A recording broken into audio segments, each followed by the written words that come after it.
नमस्कार दोस्तों, मेरा नाम है अंकित और आप देख रहे हैं जय महाकाल चैनल।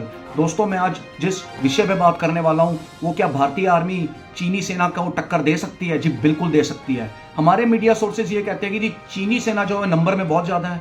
चीन के पास तो जी बड़ा पावरफुल डिफेंस सिस्टम है, एयर डिफेंस सिस्टम है, सारे इंटरकॉन्टिनेंटल मिसाइल्स हैं, fighter jets, bomber fighter jets हैं, ये है वो है, पर हाथी के दांत दिखाने के और खाने के और होते हैं। दोस्तों, मैं आपको असलियत बताता हूं, क्योंकि हमारे कुछ मीडिया सोर्सेज ये सोचते हैं कि इंडियन आर्मी कहां मुकाबला करेगी चाइना का। कुछ लिबरल जो लेफ्ट लिबरल है वो ऐसे लोग हैं दोस्तों, जब पाकिस्तान पे अटैक किया था ना भारतीय आर्मी ने, इन्होंने कहा था कि इंडियन आर्मी ने टेररिस्ट थोड़ी मारे, माता कौए मारे जाके।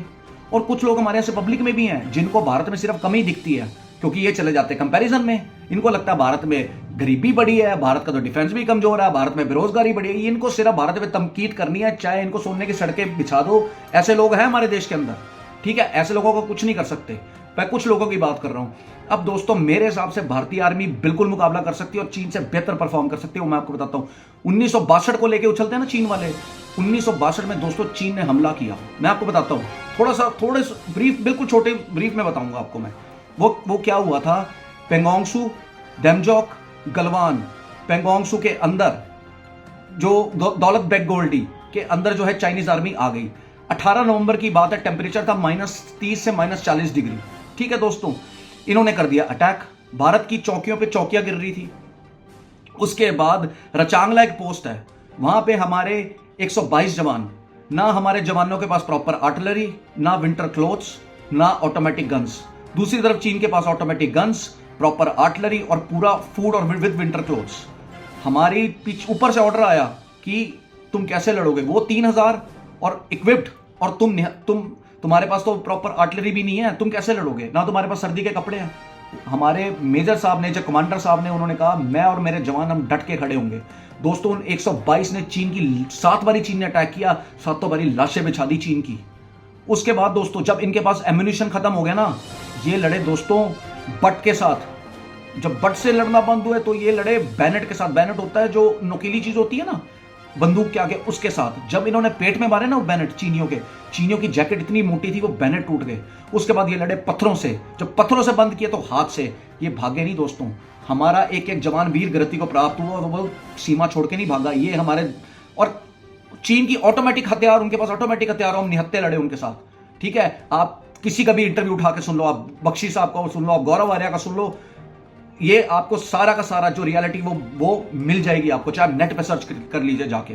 अब दोस्तों, ये गलवान में भी फेस ऑफ हुआ इनका। गलवान के अंदर हमारे 20 जवान और इनके 42 जवान मारे गए। इन्होंने तो बोला 4 मारे, क्योंकि चाइनीज आर्मी ना, चाइनीज का जो मीडिया है वो कभी भी इंफॉर्मेशन डिस्क्लोज नहीं करता। ऑस्ट्रेलियन न्यूज़पेपर ने बताया कि गलवान फेस ऑफ के अंदर चाइना के 42 जवान मारे गए, ठीक है। तवांग के अंदर, अरुणाचल के अंदर भी हमने, हमारे कुछ जवान थे जिन्होंने इनको डंडों से, पंजाब रेजिमेंट के, जिन्होंने इनको डंडों से मार मार के भगाया। दोस्तों, 2016 में चाइनीज आर्मी गई सुदान के अंदर, वहां सुदान की आर्मी ने इन्हें भगाया वहां से। ये भागे वहां से, जब सुदान की आर्मी ने हमला किया ना तो ये भागे वहां से।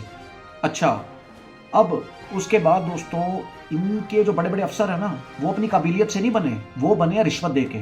चाइनीज आर्मी में बड़ी करप्शन है, तो जब भी ऐसा कोई अटैक होता है या कोई कंट्री अटैक करती है ना, तो इनके अफसरों के माथे में पसीना आ जाता है।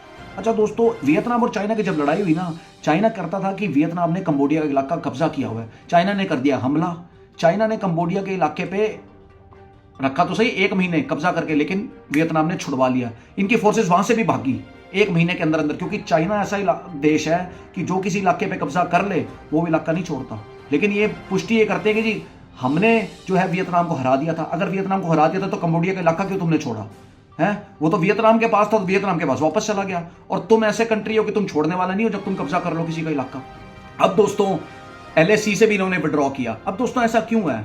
हमारे जो अंदर देश के अंदर जो आर्मी वाले हैं ना, वो स्वेच्छा से ज्वाइन करते हैं आर्मी, और उनकी प्रॉपर ट्रेनिंग होती है, और उनके अंदर देश के लिए मरने मिटने का जज्बा होता है। दूसरी तरफ चीन के अंदर जब लॉ आया था ना 1 चाइल्ड पॉलिसी का, तो चीन के अंदर एक बच्चा होता था, तो कॉलेज के बाद मैंडेटरी होता है वहां पे कि आप आर्मी ज्वाइन करो, और 4 साल के लिए आर्मी ज्वाइन करनी पड़ती है। तो चीन के बच्चे को ऐसा लगता है कि मेरे को तो जेल हो रही है, उसका मन नहीं करता जाने का, उसको जबरदस्ती भेजा जाता है। तो उसको तो ऐसा लगता है मेरे जेल हो रही है, मुझे तो हॉस्टल में भेज रहे हैं, तो उसके अंदर वो जज्बा नहीं रहता लड़ने का, क्योंकि वो स्वेच्छा से तो जाता नहीं, ना उसकी प्रॉपर ट्रेनिंग होती है, ठीक है दोस्तों। इसी वजह से जब वो 4 साल उनके पूरे होते हैं, वो पार्टी करते हैं।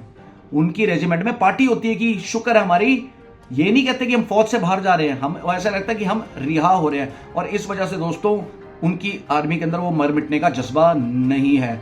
और दोस्तों सबसे बड़ी बात क्या है कि आप अगर मिसाइलों की बात करोगे ना, चीन की मिसाइलों की बात करोगे तो अमेरिकन इंटेलिजेंस की रिपोर्ट आप 24 की उठा लो, उन्होंने बोला है इसके अंदर तो पानी है, बाकी तो लोहे का ढांचा है। और ये अमेरिकन इंटेलिजेंस ने नहीं बोला, ये जो भी कंट्री ट्रेड कर रही है ना चीन के साथ हथियारों की, चाहे पाकिस्तान, बांग्लादेश, पाकिस्तान तक ने बोला है, बांग्लादेश, म्यांमार, अर्जेंटीना, उन्होंने बोला है, उन्होंने एरर्स दिए हैं कि चीन के वेपन जो हैं वो बेकार है। ये उन्होंने मतलब उन्होंने रिपोर्ट दी है इस चीज की। और भारत भी एम्यूनिशन जो एक्सपोर्ट करता है वो ब्रह्मोस किया इन्होंने, फिलीपींस को किया है, उसके बाद इन्होंने भारत ने अर्मेनिया को दिया है अजरबैजान के खिलाफ, लेकिन भारत की ऐसी कोई शिकायत नहीं आई। एलएसी का जितना भी बॉर्डर है ना दोस्तों भारत और चीन का, ये हाई एल्टीट्यूड्स पे है। और भारत की आर्मी जो है ना प्रोफेशनल आर्मी है हाई एल्टीट्यूड्स के अंदर, जबकि चीन की आर्मी को ऑक्सीजन सिलेंडर चाहिए और प्रॉपर ड्रेस चाहिए आने के लिए। हमारी आर्मी जो है without winter clothes and without oxygen cylinder जो है -60 डिग्री में भी सर्वाइव करती है हमारी आर्मी, करती है दोस्तों।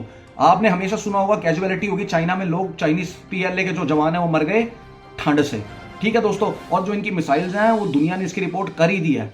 और दोस्तों जब हमारी आर्मी ने इनको घुटने टिका दिए चांगला के अंदर निहत्ते, तो आज तो हम 1962 में नहीं, आज तो हम 2025 में जी रहे हैं। तो आपका क्या कहना है इस वीडियो के ऊपर, मुझे प्लीज कमेंट सेक्शन में लिख के बताइए। जय हिंद, वंदे मातरम, भारत माता की जय।